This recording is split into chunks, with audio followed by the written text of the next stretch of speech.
बिस्मिल्लाहिर्रहमानिर्रहीम। अस्सलाम वालेकुम नाज़रीन, मैं हूँ साकिब बशीर और मेरे साथ मौजूद हैं मतीउल्लाह जान MJ TV। हम बात करेंगे 27वीं आइनी तरमीम के हवाले से, जिसका मुसवदा अभी तक सामने नहीं आया, लेकिन चीदा चीदा नुकात सामने आ रहे हैं। आज हमारा फोकस होगा जिसके हवाले से हमारे दो सीनियर जो रिपोर्टर्स हैं, कोर्ट रिपोर्टर्स हैं, असद मलिक साहब हैं डॉन अखबार से, और हसनात मलिक हैं एक्सप्रेस ट्रिब्यून से। दोनों मलिक हैं। दोनों मलिक हैं, हाँ। दोनों मलकों ने खबर दी है कि जो हलफ है वो नया कोई हलफ आ रहा है, तजवीज़ उसकी तजवीज़ है। अब तक की ये खबर है कि तजवीज़ है। अब हो सकता है कल हुकूमत जो है उसके ज़हन में कोई नई चीज़ आए और वो उसको निकाल दें, या उसको जो है वो कहीं किसी दूसरी सूरत में सामने ले आएँ। लेकिन अभी तक ये खबर जो है हमारे दो रिपोर्टर्स की है कि तजवीज़ है कि नया हलफ आएगा। अच्छा, इसको फोकस करके हम थोड़ा सा हिस्ट्री पे भी जाएंगे, तारीख में कब कब क्या होता रहा, कैसे कैसे, और नए हलफ और पुराने हलफ में फ़र्क क्या है, फ़र्क क्या और है? नई कसम और पुरानी कसम में क्या फ़र्क है तो और जो नया हलफ पार्लियामेंट मुतारफ़ करा रही है, इसमें और जनरल मुशर्रफ या जनरल ज़िया-उल हक के PCO के थ्रू मुतारफ़ कराए गए हल्फों में क्या फ़र्क है, क्या फ़र्क है, और इस पे बात करेंगे। और इसी के साथ फिर हम कुछ एक सिनेरियो आपके सामने रखने की कोशिश करेंगे, क्योंकि इस्लामाबाद हाई कोर्ट के जजेस भी हैं, सुप्रीम कोर्ट के जजेस भी हैं। अच्छा, ये जो हलफ है बज़ाहिर अभी तक जो इतलात हैं वो सुप्रीम कोर्ट के जजेस, क्योंकि एपलेट कोर्ट उसको करार दिया जा रहा है, तो ये सिर्फ सुप्रीम कोर्ट स्पेसिफिक बज़ाहिर लग रहा है। कोई पता नहीं, हाई कोर्ट का भी कह दें। लेकिन कौन कौन से जजेस इस पर स्टैंड ले सकते हैं, और क्या अगर हलफ आ जाता है तो जजेस को हलफ उठा लेना चाहिए या नहीं उठाना चाहिए, या इसके क्या असरात होंगे, इस पे जो है वो सारी हमारी डिबेट होगी। आगे चलकर फिर सोहेल अफरीदी साहब 5वीं दफ़ा उनकी मुलाकात नहीं करने दी गई, उस पर भी हम तफसील से बात करेंगे। मतीउल्लाह जान साहब, हल्फ का मामला आ गया है। अब हमारे दो सीनियर रिपोर्टर्स की ये खबर है, इस वक्त तक वो कहते हैं कि इस किस्म की कोई बात है कि हलफ जो है वो नया हलफनामा आएगा। अब उसमें क्या लिखा हुआ होगा, अब उसमें क्या इजाफ़ा होगा, ज़ाहिर सी बात है कुछ इजाफ़ा ही होगा। और उसमें जो ख़बर है वो बज़ाहिर सीक्वेंस इस तरह बनाया जा रहा है कि क्योंकि आइनी अदालत बननी है और आइनी अदालत इस मुल्क की सुपीरियर कोर्ट होगी। अब उसके जो सुप्रीम कोर्ट है, अब इस वक्त ये एपलेट कोर्ट होगी, यानी कि हाई कोर्ट के जो भी अपीलें आएंगी हाई कोर्ट से वो एपलेट कोर्ट में आएंगी, और जो कॉन्स्टिट्यूशनल मैटर्स होंगे जितने भी वो आइनी अदालत में आएंगे, लेकिन सुपीरियर कोर्ट आइनी अदालत होगी। अब जब वो सुप्रीम कोर्ट को एपलेट कोर्ट अगर वो कन्वर्ट करते हैं तो हलफ हो सकता है नया, वो कहें कि एपलेट कोर्ट का हलफ ले लें, क्योंकि हलफ में भी बड़े स्पेसिफिक अल्फाज लिखे होते हैं कि आप सुप्रीम कोर्ट ऑफ पाकिस्तान या हाई कोर्ट या प्रोविंस की हाई कोर्ट लिखा हुआ है, फिर आइनी अदालत का अलग हलफ होगा। इसको आप कैसे देखते हैं? साकिब बशीर, पहली बात तो ये है कि आईने पाकिस्तान सुप्रीम कोर्ट और हाई कोर्ट के जजों के लिए बराबर होता है। ठीक। अगर सुप्रीम कोर्ट के जजों के हल्फ में तब्दीली आ रही है तो फिर हाई कोर्ट के जजों के हल्फ में भी तब्दीली लाना ज़रूरी होगा। अगर सुप्रीम कोर्ट के जजों के हल्फ में कुछ अल्फाज का इजाफा किया जा रहा है तो फिर हाई कोर्ट के जज, जो कि एक आइनी अदालत हैं और वो भी आइन पे हल्फ उठाते हैं, उनके हल्फनामे में भी तब्दीली लाना लाजमी होगा। ये नहीं हो सकता कि सुप्रीम कोर्ट के जज जो हैं वो किसी और आइन के ऊपर हल्फ उठाएं और हाई कोर्ट के जज जो हैं वो हल्फ ही ना उठाएं या वो किसी और आइन के ऊपर हल्फ उठाएं। लेकिन उसमें एक वजह तो बताई जा नहीं, मिसाल के तौर पे अब अगर सुप्रीम कोर्ट के ज़ाब्ता अखलाक में तब्दीली है तो वो ज़ाब्ता अखलाक सिर्फ सुप्रीम कोर्ट का नहीं है, वो ज़ाब्ता अखलाक जो है वो हाई कोर्ट के जजों पर भी वही ज़ाब्ता अखलाक लागू होता है। अगर ज़ाब्ता अखलाक के चंद जुमले सुप्रीम कोर्ट के जजों के हल्फनामे में महज इसलिए डाले जा रहे हैं कि नए हल्फ पर मजबूर किया जाए तमाम जजेस को, और उन जजेस को शर्मिंदा किया जाए, ह्यूमिलिएट किया जाए, जो ये कहते हैं कि ये जो 26वीं आइनी तरमीम है या 27वीं आइनी तरमीम है, इसका जब तक सुप्रीम कोर्ट फैसला नहीं कर लेती नए जजों को तैनात नहीं होना चाहिए, या उनके कोई तहफ़्फ़ुज़ात हैं। और वो हुकूमत ये चाहती है, पार्लियामेंट के कुछ हुक्मरान इत्तेहाद के लोग चाहते हैं कि नया हल्फ मुतारफ़ कराया जाए ताकि इन जजों को ह्यूमिलिएट किया जाए, उन्हें शर्मिंदा किया जाए और उन्हें ये बावर कराया जाए कि अगर आपको 26वीं यानी तरमीम पसंद नहीं थी फिर आप हल्फ क्यों उठा रहे हैं, 27वीं पसंद नहीं है फिर आप हल्फ क्यों उठा रहे हैं। और जो हल्फ नहीं उठाता आपको पता है वो फिर घर जाता है। और यही कुछ जनरल ज़िया-उल हक ने किया नया हल्फ मुतारफ़ कराया। मकसद यही था कि जो जनरल ज़िया-उल हक से वफादारी का हल्फ नहीं उठाएंगे वो घर जाएंगे, और वो घर गए। इसी तरह जनरल मुशर्रफ ने नया हल्फ मुतारफ़ कराया 2000 के अंदर, पीसीओ के ज़रिए नया हल्फ मुतारफ़ कराया। जजेस ने जिन्होंने हल्फ नहीं उठाया वो घर चले गए, और जस्टिस इरशाद हसन खान जैसे लोग जो हैं वो चीफ जस्टिस बन गए। ये वही जस्टिस इरशाद थे जिन्होंने जनरल मुशर्रफ को आइन में तरमीम की इजाज़त दी थी। तो अब पहली बार एक बज़ाहिर सिविलियन हुकूमत जो है एक नया हल्फ अगर लाती है तो इसका भी यही मकसद होगा कि सुप्रीम कोर्ट के कुछ जजेस जो हैं वो इस पे हल्फ ना उठाएं और वो घर चले जाएं। उसमें जस्टिस मंसूर हैं, जस्टिस मुनीब हैं, इस्लामाबाद हाई कोर्ट के वो 6 जजेस हैं जिन्होंने खत लिखा था, और वो भी ये देख रहे हैं कि जुडिशल कमीशन जो बना है उससे अदलिया की आज़ादी सल्ब हो गई है, अदलिया बिल्कुल तबाह हो रही है बतौर एक इदारा। और ये वकला के अंदर भी एक बड़ी तादाद जो है वो ये लोग समझते हैं कि ये 26वीं और 27वीं तरमीम जो है ये अदलिया का एक जनाजा है। और जो अभी तक 26वीं यानी तरमीम के बाद जो कुछ भी हुआ सुप्रीम कोर्ट में, आपने भी देखा, हमने भी देखा कि अब वो वाली अदलिया नहीं रही और इसके ऊपर उंगलियां उठ रही हैं। तो ये नए हल्फ की इसमें एक बड़ा एक तकनीकी सा मामला है, जो पहले भी बात मैंने की कि फ़र्ज़ करें कि जो सुप्रीम कोर्ट है उसको एपलेट कोर्ट कह देते हैं। जब एपलेट कोर्ट कहेंगे तो उस पर यह हल्फ तो ज़रूरी होगा। अगर फ़र्ज़ करें कि उस हल्फ में कोई तब्दीली नहीं होती, सिर्फ कहते हैं कि क्योंकि ये सुप्रीम कोर्ट नहीं रही अब एपलेट कोर्ट है, तो इसलिए ये वर्ड जो है तब्दील हुआ है। बाकी जो कोड ऑफ कंडक्ट है जजेस का, जो अभी सुप्रीम जुडिशल काउंसिल ने जिसकी मंजूरी दी है, अगर वो हल्फ में ना लिखा हुआ हो, इसके बावजूद भी उस कोड ऑफ कंडक्ट, क्योंकि एक आइनी फोरम ने उसकी मंजूरी दी है, तो उस कोड ऑफ कंडक्ट की वो खिलाफ वर्जी करते हैं, तो उनके खिलाफ तो पहले ही उन्होंने एक जाल तो पहले ही बिछा दिया। हल्फ के अंदर लिखने की जरूरत ही नहीं, हल्फ के अंदर ये जुमला मौजूद होता है कि मैं आला अदालतों के ज़ाब्ता अखलाक की पाबंदी करूंगा जी। तो मगर आप जो कह रहे हैं ना कि सिर्फ नॉमेनक्लेचर तब्दील होने से, सुप्रीम कोर्ट एपलेट कोर्ट बन जाने से दोबारा हल्फ की शायद ज़रूरत पड़ती है, अगर ऐसा होता तो chief justice Islamabad high court justice Sarfaraz Dogar, जिन्होंने लाहौर हाई कोर्ट में हल्फ उठाया था लाहौर हाई कोर्ट के जज के तौर पे, उन्हें इस्लामाबाद हाई कोर्ट में आने के बाद दोबारा हल्फ क्यों नहीं उठाना पड़ा?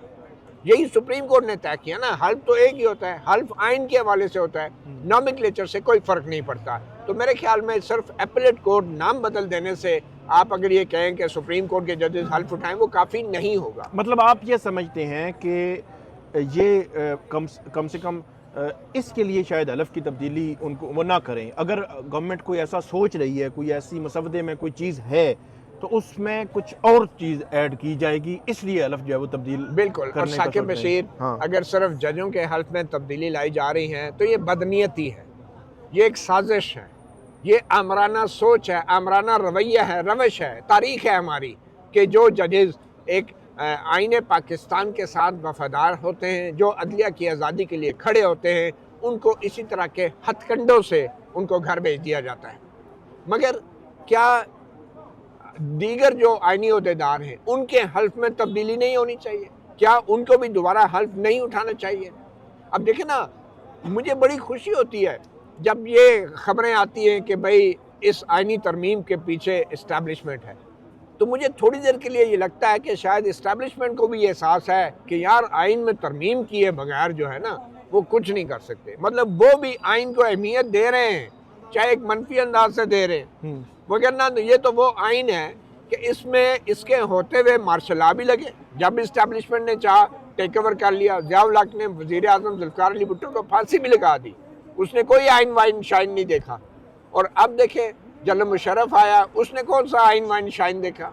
और अब आप देख लें जनरल मुशर्रफ के बाद अब तो शाइन ही शाइन आप देख रहे हैं। अच्छा, इसमें तो एक जो हमें जो सिनेरियो नज़र आता है कि पाकिस्तान मुस्लिम लीग नून और पीपल्स पार्टी, एक आप जो थर्ड फोर्स है या जो ताकतवर कुव्वतें हैं उनको तो डेफिनेटली हम जो है वो उस पर बात करते हैं, लेकिन हमें ये नहीं भूलना चाहिए कि पाकिस्तान मुस्लिम लीग नून, जिसमें नवाज शरीफ जो है वो 3 दफ़ा वज़ीर आज़म रहे, उनकी पार्टी इक़्तिदार में रही पिछले जो है वो 40 साल में, यहाँ पे पीपल्स पार्टी की एक पूरी हिस्ट्री है।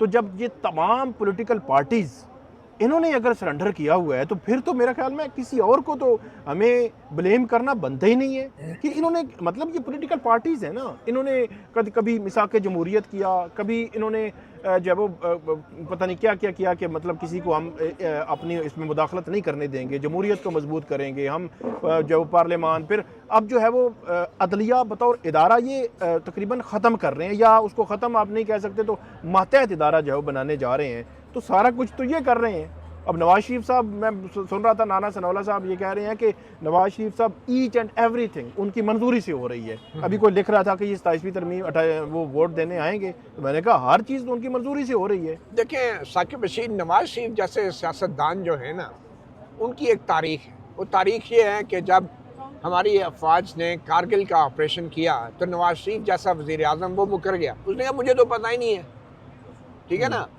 अच्छा, ये वो नवाज शरीफ हैं कि जब भी कोई डिसीजन होता था तो उस सब भी कहते थे, जैसे यमन में फोर्सेस भेजने का, तो उस सब भी कहते थे मुझसे नहीं पूछा गया। आपको याद है ऑपरेशन ज़रब-ए-अज़ब जब शुरू हुआ था वज़ीरिस्तान में, तो उस वक्त भी नवाज शरीफ की हुकूमत कहती थी हमसे तो पूछा ही नहीं गया, हमें पता ही नहीं है। पार्लियामेंट में खड़े होकर जो है वज़ीर दफ़ा कहते थे कि हमने तो इसकी मंजूरी नहीं दी। तो ये उस तरह के सियासतदान हैं कि बड़े बड़े फैसले हो जाते हैं। भाई राना सनाउल्लाह जो हैं, अगर वो ये दावा कर रहे हैं कि नवाज शरीफ को पता था, और आप देखें, आपको याद है जो राइस शरीफ को एक्सटेंशन दी गई थी, उसमें भी बाद ऐसे वजीर जनरल बाजवा को जो एक्सटेंशन दी गई थी, तो उसमें भी ख्वाजा आसिम ने आके कहा था कि मियाँ साहब का फैसला है। आपको मियाँ जावेद लतीफ़ ने बाद में बरमला कहा कि मियाँ साहब का ये फैसला तो नहीं था एक्सटेंशन देने का। तो ये इस तरह की 2 नंबरियाँ जो है ना, एक 3 दफ़ा के वज़ीर आज़म को ज़ेब नहीं देती हैं, और आज भी मुंह बंद करके बैठे हुए ऐसे जैसे वो हैं ही नहीं। ऐसे जाके कभी वो गलियात में बैठ जाते हैं, कभी लाहौर में बैठ जाते हैं, कभी लंदन में बैठ जाते हैं। मुल्क जो है एक बहरान से गुजर रहा है और नवाज शरीफ कहीं नज़र नहीं आ रहे, और बाद में कहेंगे मुझे तो पता ही नहीं था, ये मेरे से पूछ के तो शहबाज शरीफ ने किया ही नहीं है। तासुर ये देते हैं कि मेरा भाई जो है वो इस्टेब्लिशमेंट के बड़ा फ्रेंडली और मैं बड़ा एंटी इस्टेब्लिशमेंट हूँ। तो ये 2 नंबरियाँ जो है ना, आप मेरे ख्याल में नहीं चलेंगी। और ये जो कह रहे हैं कि राना सनाउल्लाह के नवाज शरीफ को हर चीज़ का इल्म है, अगर इल्म है तो नवाज शरीफ जैसा वज़ीर आज़म जिसने बड़े एटमी धमाके किए हैं और दावा करते हैं कि मैंने धमाके किए, एक आध धमाका 2-4 प्रेस कॉन्फ्रेंस करके भी कर देना और बताएंगे वो खड़े हैं 27 तो मरियम नवाज वो करें, पिछले अरसे में उन्होंने बात करें। उन्होंने बात की थी कि कुछ वीडियोस अभी भी कहीं ना कहीं महफूज हैं, तो वो वक्त आने पर मसला यही है ना कि लास्टिक की शलवारें पहनी हुई हैं इन लोगों ने, और जब इस्टेब्लिशमेंट चाहेगी वो ऐसे पकड़ के ऐसे कर देगी उनकी शलवार की। और ये फार्म 47 के साइज़ की जो लास्टिक की शलवारें हैं, ये किसी भी वक्त उनको नंगा कर सकती है। अच्छा, आगे बढ़ते हैं। अगर कोई ऐसी सूरत हाल बनती है, हम हलफ के साथ साथ बाकी भी सिनेरियो आपके सामने रखेंगे। अच्छा, एक सेकंड, हलफ के साथ आपके ख्याल में अगर आर्टिकल 243 जो है उसमें कोई तरमीम होती है, तो क्या उसमें जो नया ओहदा बनता है तो उनके ऊपर भी तो नया एक हल्फ आना चाहिए ना? क्या दोबारा हल्फ नहीं उठाना चाहिए? अगर आइन में ही तब्दीली हो रही है तो फिर सारों को इलेक्शन कमीशन हो जाए, चाहे ऑडिटर जनरल हो जाए, चाहे दीगर आइनी अहदेदार, सबको फिर हल्फ दोबारा उठाना चाहिए। मैं तो ये कहता हूँ कि अगर जजों के लिए हल्फ नया आ रहा है तो आइन के अंदर जितने भी आइनी अहदेदार हैं जो हल्फ उठाते हैं, उन सबको जो है दोबारा से हल्फ उठाना चाहिए, आइन से वफादारी का, इस मुल्क से वफादारी का, और अपने अपने ज़ाब्ता अखलाक के हवाले से। लेकिन मसला फिर वही है ना कि जो कुछ आइन में 26वीं आइनी तरमीम के नाम पर किया गया है, अब 27वीं आइनी तरमीम के नाम पर किया जा रहा है, ये होगा तो आइन ही, हम जब वो उसको कुछ और नाम नहीं दे सकते। लेकिन जो एक जो आपका कोई निज़ाम इंसाफ है या जो जुडिशल सिस्टम है, उसको तकरीबन बिल्कुल जब वो कोने लगा दिया गया है, लेकिन अदलिया के अंदर से कोई आवाज़ नहीं आ रही। और इसमें सबसे जो आप ये कहते हैं तशवीशनाक पहलू है, वो ये है कि जिन जजेस ने कुछ बोलने की कोशिश की उनको खामोश करा दिया गया, और जो ड्राइविंग सीट पे थे उन्होंने कुछ बोला नहीं है। अब जो तरमीम आ रही हैं इसमें अदलिया को मज़ीद जब वो साइडलाइन करने की कोशिश हो रही है, तो एक हलफ के साथ साथ बाकी चीज़ें भी हम डिस्कस करते हैं कि इस पे फिर हमने पहले भी बात की कि जस्टिस मंसूर अली शाह हैं, जस्टिस मुनीब हैं, जस्टिस अतर मिनल्ला हैं, या बाकी सुप्रीम कोर्ट के जज हैं, हाई कोर्ट के जज हैं, या हाई कोर्ट्स के जज हैं, तो इनकी जानिब से हलफ पे या बाकी मामलात पे कोई रद्द अमल मुमकिन तौर पर आ सकता है? आप क्या समझते हैं? देखिए, वो आपको याद है ना कि एक चौधरी साहब के बारे में लतीफ़ा मशहूर है कि उनके घर कोई चौधरी साहब का जो गांव का ही एक बंदा गया जो ज़रा माड़ा सा था, कमज़ोर सा था, उसने जाके चौधरी साहब के घर रिश्ता मांगा। तो चौधरी साहब ने कहा ये माड़ा सा कमज़ोर सा आदमी है, इसकी जुर्रत कैसे हुई कि मेरे घर आके मेरे से रिश्ता मांगे। तो उन चौधरी साहब ने ना अपने बंदों को कह के ना उसकी फेंटी लगवा दी। उसकी जो है पगड़ी जो है ज़मीन पे गिरी हुई थी, धोती खुल गई थी उसकी, और चौधरी के बंदे उसको मारी जा रहे थे। तो जब ठीक ठाक मार पड़ चुकी तो बेचारा जो बंदा था माड़ा सा जो रिश्ता लेने आया था, वो खड़ा होके उसने पगड़ी दोबारा सर पे रखी, धोती दोबारा बांधी और चौधरी के पास जाके कहा कि चौधरी साहब फिर मैं इनकार ही समझा। तो मेरे ख्याल में अब जितना कुछ सुप्रीम कोर्ट के साथ हो चुका है, उसके बाद भी अगर जजेस ये समझ रहे हैं कि चौधरी ने इनकार नहीं किया और वो कुछ भी नहीं कर रहे, और इतने बेइज्जती इतनी हद तक जो सुप्रीम कोर्ट के साथ हो चुकी है, मैं समझता हूँ अब वक्त है कि अगर आईनी तरमीम होने का वो इंतज़ार कर रहे हैं तो फिर ये उनकी, मैं समझता हूँ, एक गलत और कमज़ोर हिकमत अमली है। मेरा ये राय है कि जो ही ड्राफ्ट सामने आता है तो सुप्रीम कोर्ट और हाई कोर्ट के वो जजेस जो समझते हैं कि 26वीं और 27वीं तरमीम से अदलिया का जनाजा निकल गया है, तो उनको फौरी तौर पे इस जनाजे में शिरकत के लिए वज़ू कर लेना चाहिए और उनको बाहर आना चाहिए, प्रेस कॉन्फ्रेंस करनी चाहिए, बार एसोसिएशनों से खिताब करना चाहिए और इफ्तिखार मोहम्मद चौधरी का जो तहरीक थी उसका मॉडल अपनाना चाहिए। और उसके बाद अगर इस आइन के तहत जुडिशल काउंसिल है या जुडिशल कमीशन है, वो जो भी कार्रवाई करना चाहती हैं उसका भरपूर सामना करना चाहिए, मगर अपनी आवाज़ बुलंद करना चाहिए। और ये कोई नई बात नहीं होगी, इंडिया में जजेस ने प्रेस कॉन्फ्रेंस भी की है। लेकिन उसका आउटकम क्या था? देखिए, आउटकम जो भी हो, आपने एक लोगों को शऊर तो देना है ना। या आप किस आउटकम की बात कर रहे हैं? अगर आप ये समझते हैं कि इन जजों ने कोई अपने मुफाद के लिए बाहर निकलना है, तो मेरा ये ख्याल है कि ऐसे आउटकम के लिए फिर वो ना ही निकलें तो बेहतर है। अगर जजेस ने आवाम को आगाह करना है, वकला को ख़बरदार करना है, इंटेलिजेंसिया को बताना है कि ये अदलिया ख़त्म होने जा रही हैं, तो फिर उनको किसी आउटकम का इंतज़ार नहीं करना चाहिए, क्योंकि आउटकम एक दफ़ा आ गया जो कि आइनी तरमीम के फ़ौरन बाद, आप देखें ना 26 तरमीम के बाद क्या हुआ। 26वीं तरमीम के बाद एक नया सिनेरियो क्रिएट हो गया। उन्होंने कहा जी अब आइनी बेंच सुनेगा। तो क्या आप 27वीं तरमीम को होने देने का इंतज़ार करेंगे जजेस? तो मेरा ये ख्याल है कि जो ही ड्राफ्ट सामने आता है तो वकला को, जजेस को, इंटेलिजेंसिया को, मीडिया को, तमाम लोगों को अपना एक कैंडिड ओपिनियन देना चाहिए, अपनी राय देनी चाहिए और भरपूर अंदाज में इस चीज़ की मज़ामत करनी चाहिए।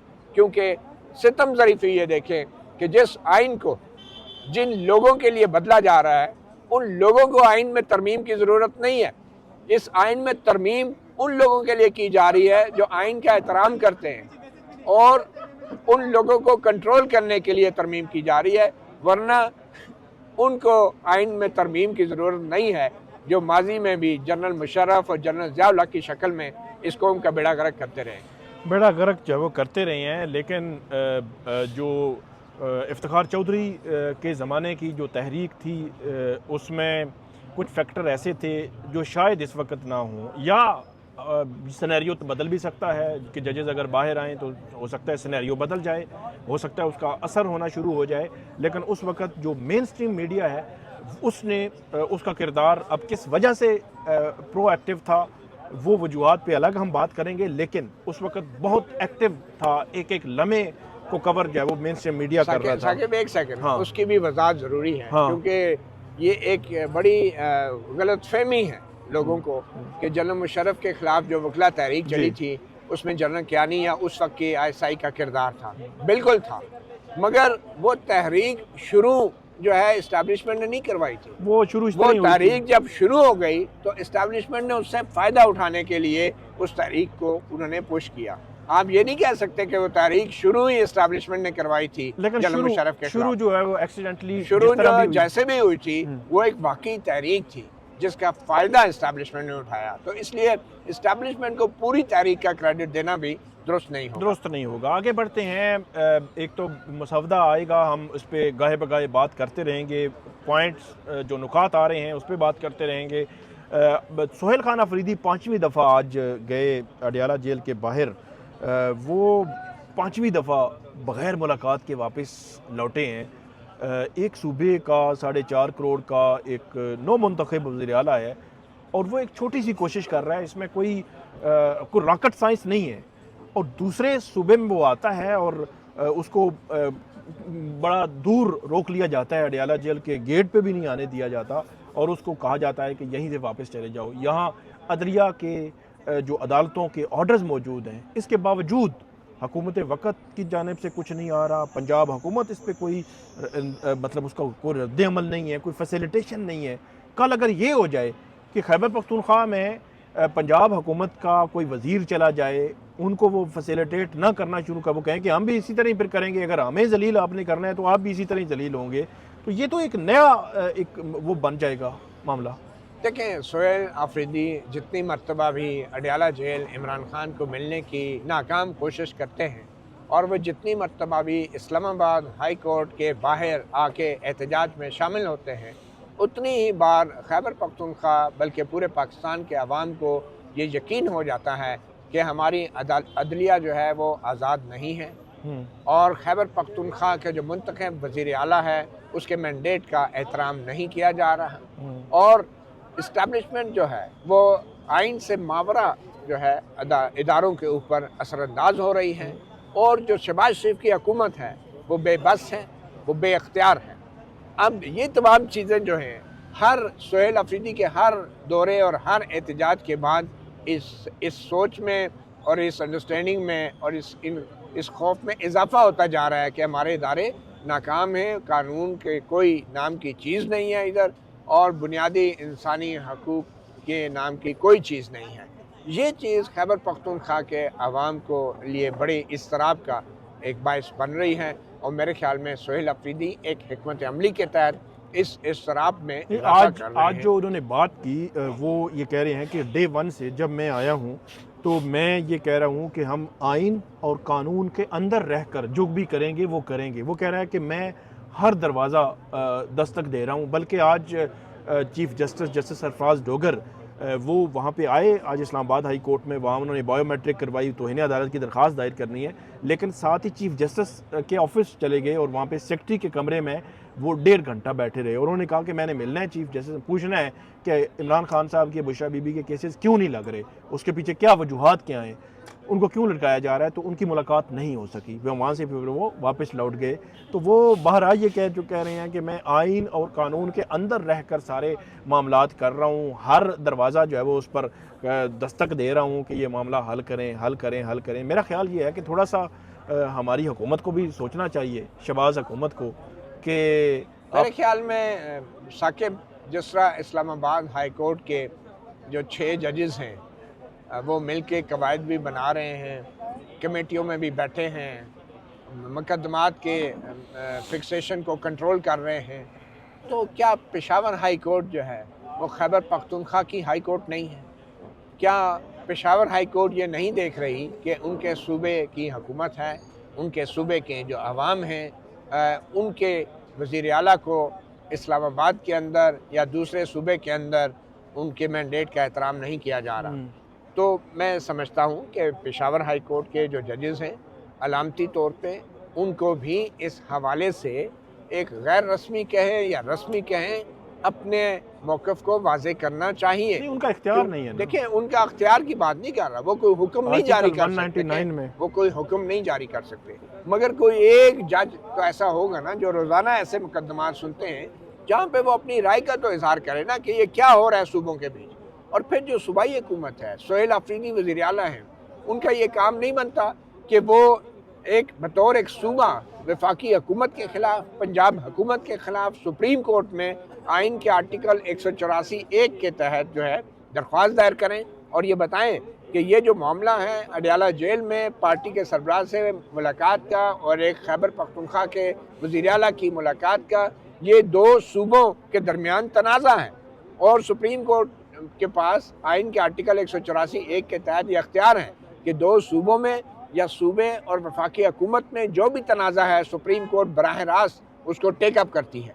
तो मैं हैरान हूँ कि अभी तक सोहेल आफरीदी ने यह मामला एक सूबे और वफाकी हुकूमत के दरमियान तनाज़े के तौर पे सुप्रीम कोर्ट के सामने क्यों नहीं रखा। और अभी तक ये सोहेल अफरीदी एक इंडिविजुअल की तरह जाते हैं, एक मुलाकाती की तरह जाते हैं, वो इंडिविजुअल नहीं है, वो 4 करोड़ आवाम के सूबे के मुंतखब वज़ीर आला हैं और उनको बतौर सूबाई हुकूमत अपने आप को कंडक्ट करना चाहिए और सुप्रीम कोर्ट में ये मामला उठाना चाहिए। बहरहाल देखते हैं, 5 दफ़ा हो चुका है कि ये नहीं हुआ, और दूसरी तरफ जो पूरी एक कानूनी टीम है उनके पास खैबर पख्तूनख्वा में, उनको यकीनी तौर पर ये मामला सुप्रीम कोर्ट लेकर जाना चाहिए और कानूनी महाज पे इसको भरपूर लड़ना चाहिए। आपने हाई कोर्ट को तो देख लिया, हाई कोर्ट की तो इन्हें अदालत की दरखास्तें तो अप्रैल से अब तक किसी की नहीं लगी, तो अब भी अगले 2 महीना 1.5-2 महीने फिर नहीं लगेंगी। तो ये मामला जूं का तूं ही चलता रहेगा जब तक कि ये मामला सुप्रीम कोर्ट नहीं खुलता, और सुप्रीम कोर्ट फिर देखेंगे कि वो इस पे कैसे रिएक्ट करती है। जहाँ पे जस्टिस याह्या अफरीदी, जस्टिस जो है वो यहाँ पे जो सलमान सफदर हैं और अटॉर्नी जनरल उनको बिठा को कहते हैं कि आप मुलाकातों के हवाले से चीज़ें कर लें, लेकिन फिर भी मामलात जो है वो सीधे नहीं हुए। तो मज़ीद नाज़रीन हम आपको जो है वो अपडेट करते रहेंगे। हमें आज तक जो है वो इतना ही है, और इस पर फ़ीडबैक दीजिएगा। अल्लाह हाफिज़। अल्लाह ही हाफिज़।